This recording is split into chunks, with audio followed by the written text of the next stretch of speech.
going on? It's your boy LB. I'm coming through. You know I'm blessing the Lord, highly favored, decided about Jesus, decided about the word of God. My cup is running over, and I still want some more. How about you? I got my homeboy on here all the way from the MIAO, Miami, Florida. Yes, Man, indeed. he's about to and what he's gonna do, he's gonna share his experience. He's been over here at Landstar. He just got on with Landstar a few weeks ago, about a month ago, a little bit over a month. I don't know, but go ahead and introduce yourself. All right, how y'all doing? I'm Keenan. I go by my middle name, Justin. So, yeah, I've been over at Landstar about 7 weeks now or so. So, I'm about 6 settlements in. You know, I count them. So, yeah, about 6, 7 weeks now. We're in our 7th week. Okay, now check this out right here. What was the process like getting on with Landstar? Now, let me remind you now. Let me tell you this also. Justin is not he's not a driver. He is a fleet owner. Okay? Yeah. And so he's a fleet owner. And so tell me what that process was like getting on it first. The process getting on at first. One thing I do like about Landstar is that they're user friendly, man, and they're helpful. They're patient. You know, you need patience with this whole process. So when I originally called them, I explained to them who I was, what I was doing. They actually told me, well, you're not an owner operator. You're considered a fleet owner. I told them, well, okay, well, I have my tractor. My tractor already had tags on it because I was with another carrier prior to Landstar. So my whole overall interaction as far as changing over to Landstar was a good experience. I think the longest process was just getting my driver that I employ cleared through Landstar to drive my tractor. And I want to say maybe that took about 2 weeks. And he had the hazmat endorsement. He has doubles. And then another week maybe for the tractor to get that through their inspection process and get it sealed and delivered as far as the okay from them. I want to say about 3 weeks. I was on the load board pulling loads already. Okay. And so as far as finding those loads, like when you're finding loads, what is the process like with you finding those loads? And do you start in the morning? Is it at nighttime? Is it at high noon? Is it in the middle of the night? You're waking up at 3 o'clock in the morning, making sure they put nothing over there from China? What is it? Oh man, I'm well, so, you know, I do dispatch for my own truck, you know, and I also will allow the driver. I gave him a staff account, so he has access to the load board. So I'm a 24/7 kind of guy. You know, I get on it first thing in the morning early, 7:30, 8 o'clock, see what's what. I continually check in.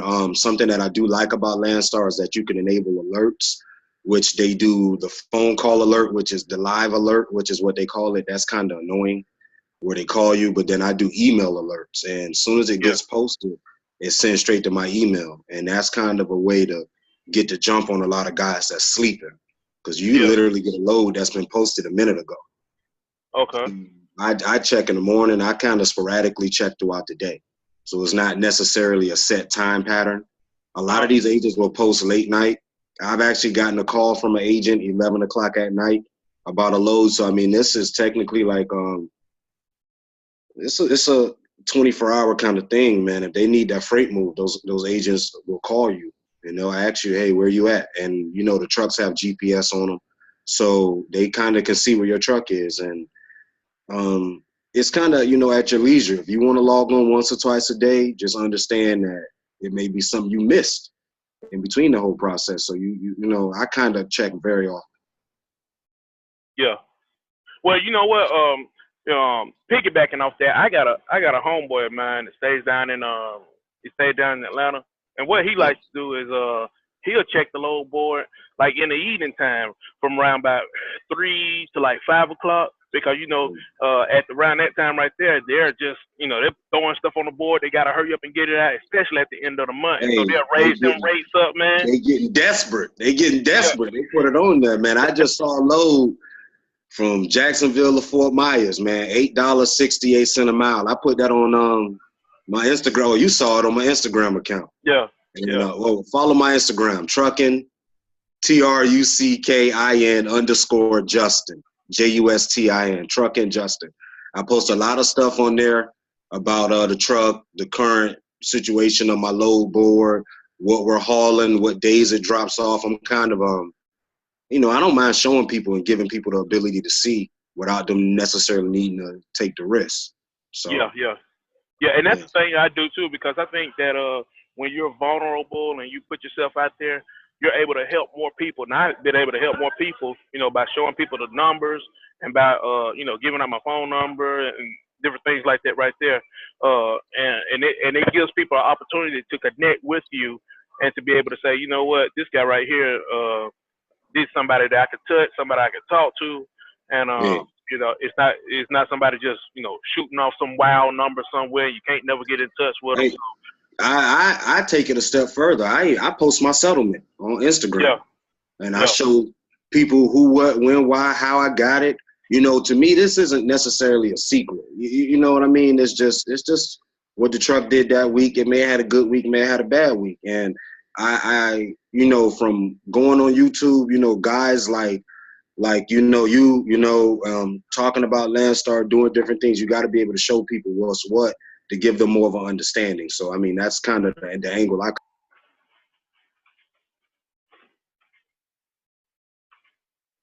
Phone went out there for a minute.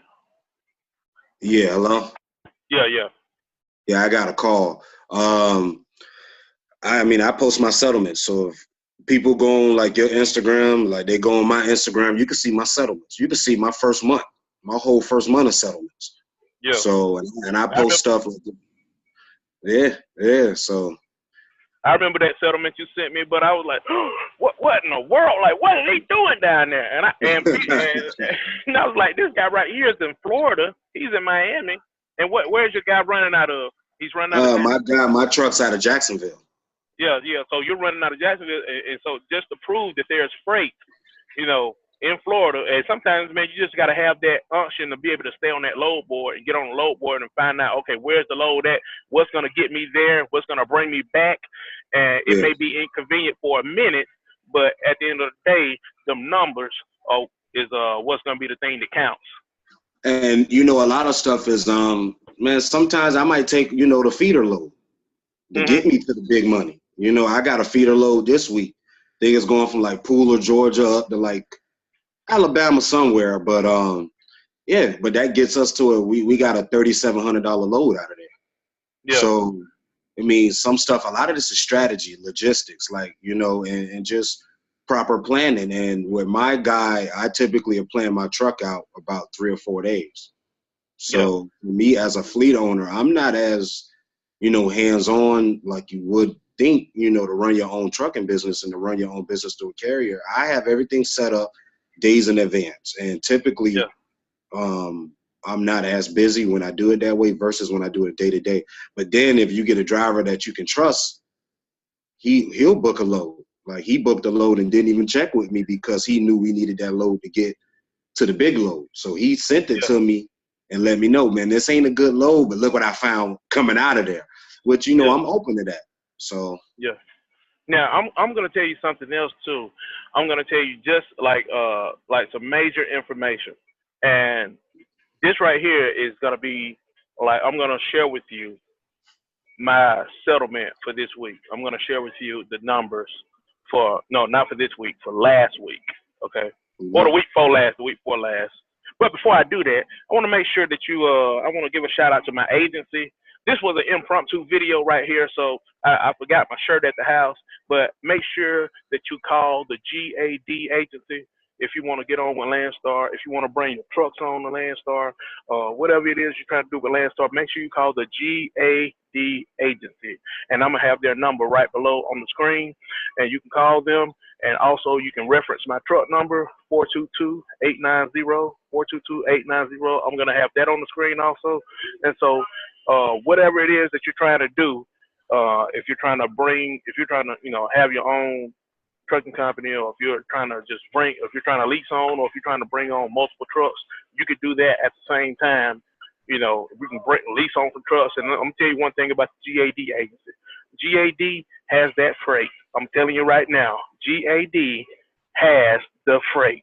Like Arby's, we have the meat. The Yeah, the beef. Yeah. GAD, they have the freight. So, and these cats right here, they one of the top grossing agencies at Landstar. So make sure you give them a shout out. Make sure you call them. Make sure you reference my truck number. Tell them L Boogie sent you, and and yeah, they'll be glad to help you. They're recruiting office, and they'll be happy to walk you through the whole process of getting on with Landstar, the whole process of uh, uh, whatever it is you need to do, whatever type of information that you need to know. So make sure you give them a call. But yeah, I appreciate the GAD agency because they're always looking out for me. They're always calling me. You know, they check up on me, and that's the thing. Like, you're not just subjected to the load board, man. Some days I get 6 to 10 calls from brokers, man, and they're like, "Hey, we got freight. You want to go here? You want to go there?" And then they finally get to the point. Where do you want to go? Well, let me look where you want to go. And it's about making connections. And I deal with about 3 different agents that are like consistently call me, and they're on a first name basis now.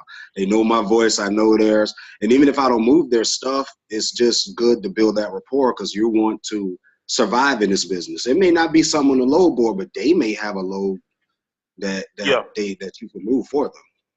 Yeah. And you know, one of the major things, one of the major keys, I'm gonna say it like DJ Khaled said. I know he down there in your area. Yeah. This is a major key alert right here. Major key. So and so major key is the best freight is not on the load board. The best freight they have out there, the highest paying freight is not on the load board. The highest paying freight that you get is through relationships, like what he just said. Like he's building relationships over here, and even if he don't take nothing now, guess what? He's still building a good rapport. So later on, he may be somewhere, or he may be somewhere looking for a load, and they just may happen to have somebody that calls that. And I'm gonna tell you a secret right here, right before I get to my numbers. I'm gonna tell you something. I'm gonna tell you one of the secrets right here, right before I give out my numbers that I did last week. Okay. One of the major secrets is holidays. Okay. Now I know people asking me, Lad, what do you mean by holidays? I'm gonna tell you what I mean by holidays. When it comes down to holidays, like 4th of July. 4th of July, guess what? Everybody usually takes off. Thanksgiving, Christmas, Memorial Day, Labor Day, Easter, President's Day. Now I don't know about President's Day, but yeah, people take off these days, and when they take off, guess what? Sometimes they don't have nobody to cover the loads, and so guess what? The people that's on those dedicated routes, or the people that usually takes that load, guess what? Now the agent has to look out and be like, you know what? We need somebody to cover this load, and they may throw it up on the load board, or they may call around first, then they may throw it up on the load board, and then you'll never see that load again for another year, for another few months, until somebody call out again, you know. But the thing is, if you build those relationships, your number could be the one up there that say, you know what, let me call L Boogie, let me call Justin. I know he got a truck out there, you know, and whoever else, you know, if you got a good rapport with them, you're delivering on time, you have good communication, there's no problems and stuff like that right there, they'll call you and say, hey, look, got a load right here going from Atlanta to Savannah for $2,000. Like, what? You know, you know, it's something out of this world. And you hey, like, man, but it's a lot of them loads out there, man. Like I just told you, Jacksonville to Fort Myers, $8.68 a mile, and I didn't jump on it because we was tied up in another load. But I mean, occasionally you see a ridiculous cent per mile jump on that load board. You got the call right there. Yeah, you can't think about, let me see how many hours I got. You better think about how many hours you got before that. You better start dialing now and just be like, hey, and get on there. Get them on the phone. Because it's a guy like me, as the phone ringing, I'm already processing and texting. Hey, how much time you got left? I'm getting them on the phone really before I know if he good, because I want to secure that bag. I want to secure that load. And if all else fails, as I'm on the phone with him, I'm like, oh well. Turns out I might not be able to run that load, but, you know, do you have it often? Like you had a video about different questions to ask agents, and I took that and I ran with it. How often does this load run? Whose load is it? You know, when does it come up? When will you have it again? Do you have kind of a guy you like for it? We're always in this region, you know, and it's different questions to ask to continue to be prosperous in what you're doing. Yeah.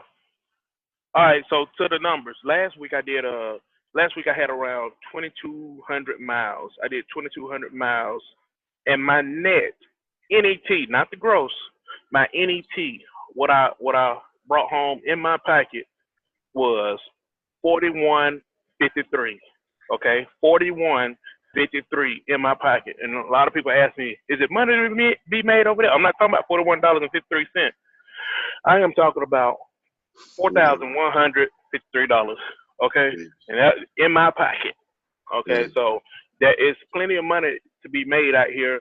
I know people gonna ask that. Well, yeah, what about the money? Is the money out there? The money is out here. And if I had another truck, I'd throw another truck on here. If I had five more, I'd throw five more on here. I'm looking And for so, another truck right now. I'm looking for another truck right now. Justin, let me ask you this: what are some of the advantages and disadvantages that you have faced as being a fleet owner, just in general? The advantages of being a fleet owner, of course, being able to multiply what I'm doing. I see the capacity to grow. I like the control. I like to be able to decide what we're going to haul and why and what region of the country we're going to. Disadvantages, man, I can't really think of, I can't think of no disadvantages, man. I can't think of not one disadvantage, man. Like I think I called you a couple weeks ago and I just was raving about Landstar in that phone call. I'm like, man, because I've run with other carriers and Landstar, man, they even got like the LCAP program, man, and that's where you buy tires and different things like that at a discounted rate. So yeah, I called they them also up. have like hotel rooms, and they got hotel rooms and other things like that also that you could buy at a discounted rate. See, I didn't know about the hotels. See, I called it there for left front steer, and I literally got the tire, chose the tire, chose where I'm going to get it from. I had an authorization code within like 5 minutes. Yeah.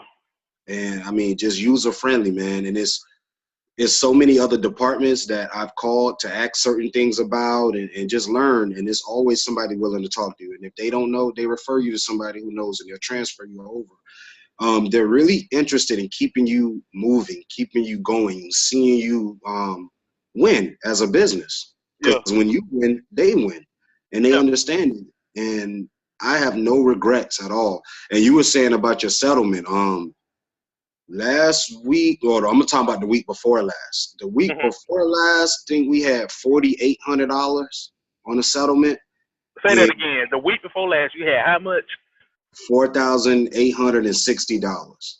Man, that right there, that what got me raving. I was like, what? I check it. I saw it. They forgot to put $360 or $320, I forget, a detention pay on there. So really, it should have been like $5,100. You know what I mean? And whatever the math is, so that should have been an over $5,000 settlement for 1 week. And that's for you. That's for your driver. That's enough money for your driver. That's the net to the company. You know, then you got to get into whatever you pay your driver. But I had to pay my driver out of that. But yeah, my business in that 1 week. In 1 month we did 10,900 net. That's not minusing the driver pay, but that's overall net. First 5 weeks we grossed, I want to say 22,600, and we netted 15,000. I want to say. So Landstar cut was like 6, 7, 8,000, something like that, and we netted 15 grand in 5 weeks. Yeah, and so when people start saying, "Man, I wonder if it's any money in trucking," you know, or it ain't no money in Landstar. I done talked to people who got their own authority, who got trucks, who say, "Man, I wouldn't have Landstar in my pocket like that," you know. But you got to take a step and start. You got to take a step somewhere first, you know. And I got another guy I'm gonna bring. I got another guy that I'm gonna do a meeting with, just like this right here. He used to be a fleet owner. A fleet owner also, and also he used to have his own authority, and he don't have it no more. But he's over here at Landstar, and he's doing hot shot. Okay, yeah. And so I'm supposed to be meeting with him also today, and so I think it's gonna be something good. But I just want to share with the people, man, I'm sure we're gonna be doing some more of these right here as we get more experience, that we have more experiences and stuff, and more information and stuff like that right there. And I know that you have something that you're a part of.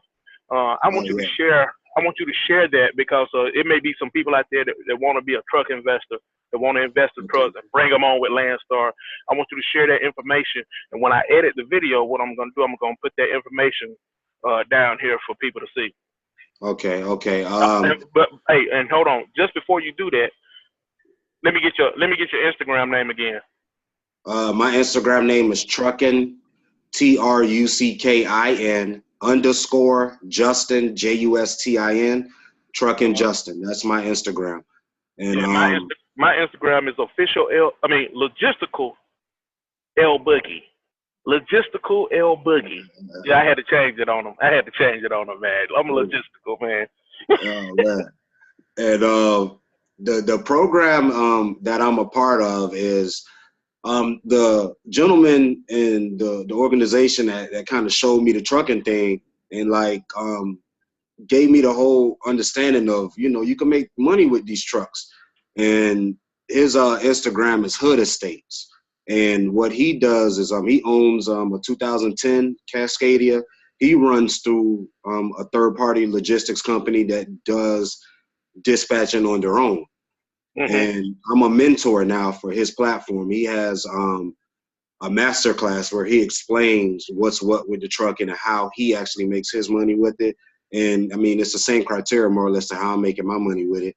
And I mentor people who want to get into trucking, who want to invest, because I don't necessarily say I'm in trucking. I'm in the transportation business. I'm a truck investor.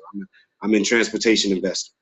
Yeah. So I do mentoring, and we show people, you know, the process of financing a truck, the process of buying outright, different things to look for. We have carriers that you can go to and take your truck to that will do dispatching, and these are carriers that we actually dealt with. My last carrier is one of them on there. I think the current carrier he's on right now, his name is Pocky.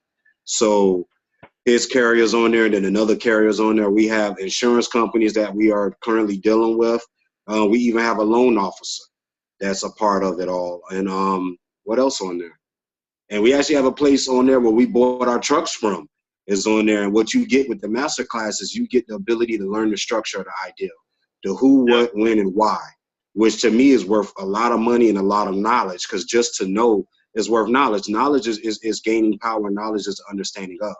So when people purchase it, even if they're not going to necessarily purchase it with the intent of buying a truck, you're purchasing it with the intent of having the ideal. And then with that, you get us as mentors. So I'm currently mentoring 4 people right now. And one guy, he just got a 2013 Cascadia. He got a driver. He just applied with Landstar. Mhm. So I kind of, you know, helped him through. He had different questions, and I work with him towards getting his truck out there and getting his driver. Yeah. So he's trying to come on with Landstar. He just put an application in about a week ago. Oh, So okay. I got another guy that's going to an intermodal company out of North Carolina.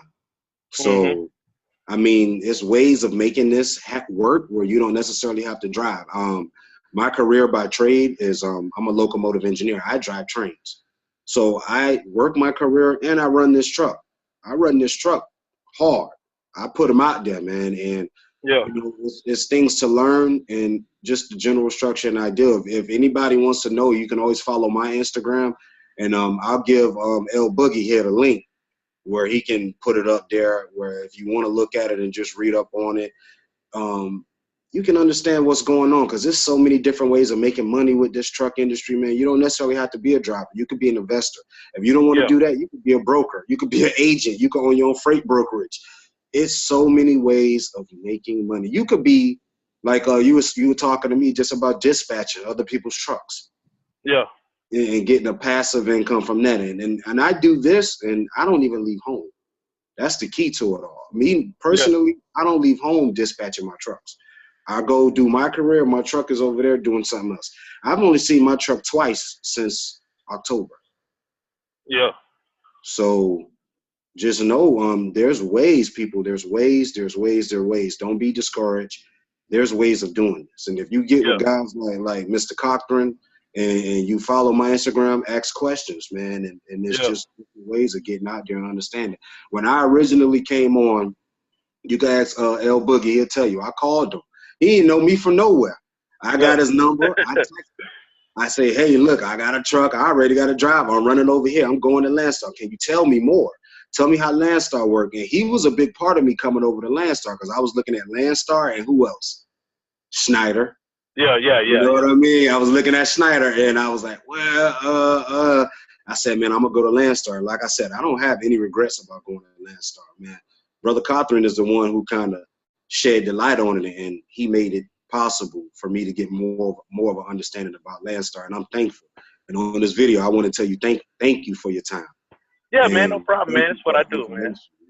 Thank you for the time. And he talked to me, he texted me before we ever even seen each other's face, man. And he treated me just like we was family, man.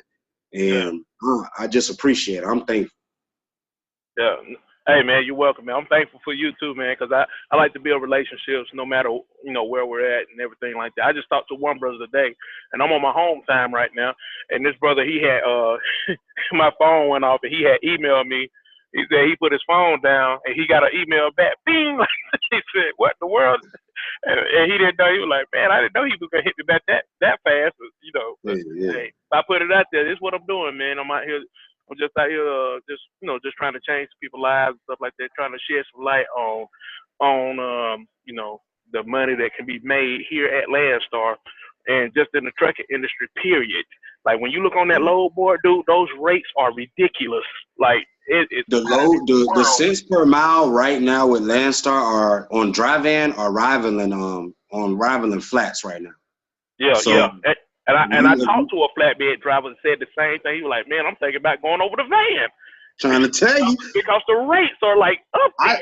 I looked up dry van, then I went back on the load board. I looked up straights and the flats. I'm like, damn, I don't really see a difference, man. And like you said, with the holidays, like you get, like I just hauled a watermelon load not too long ago, but you got to watch out for them because they'll cancel on you if a lot of the produce goes bad. So you said, holidays and seasons. You got to know what season it is and why, man. I run Midwest, South, and Southwest. I have yet to go up to the Northeast. I have yet to go out to the Midwest. I don't go to the Mid-Atlantic. Midwest, South, and Southwest. And I run kind of like a diamond. You know what I mean? I ain't going to tell y'all my lanes, but you don't tell them everything until they come over. Until they come over. I ain't gonna tell you my lanes, man, but I have not run across a shortage. I might have ran into a bad freight zone maybe one time, and I don't even think it was bad. I think it was just the time. I think it was just the week or the time of the week we was there, but we still found a load out of there, man. And this is I could see it being in between one truck, $150,000 to $200,000 a year. Yeah. If not more, especially if you run it. Like I just explained to guys, because somebody texted me on Instagram. They're like, man, what does a truck make? And I had to break it down. I said, go back on my Instagram and look. We netted $10,900, and I think that was including the orientation week. Yeah. So we didn't have orientation. We might have did 12, 13 grand that month. Yeah. So, and that's net, people. That's net. And you have to read. That's what we caught in the net. You know what I mean? This is what we got, not gross. Yeah. So, yeah. All right, man. I'm gonna let you go, man. I'm gonna get off this thing because I got to get back and do some stuff. So, but yeah, man, it was good talking to you. And, hold on. I want to tell you something. You see behind you? Okay. That's the future. That's why we do this. That's the future. That's what we're doing this for. I got 2 children. This is so when they get older, we can teach them. We got junior fleet owners over there. We got junior freight brokers over there. This ain't necessarily about us here. The money good, but this is about being able to teach our children. So you gotta have something you can pass down, man. Yeah, and like I said, I appreciate you, Brother Cothran, and just keep on doing what you're doing. Keep the Instagram going, man. I mean, keep the YouTube going, man. And just God bless, man. God bless. All right, same to you, man. All right, we'll holler. Make sure you don't take no wood nickels. All right, man. All right. Holla.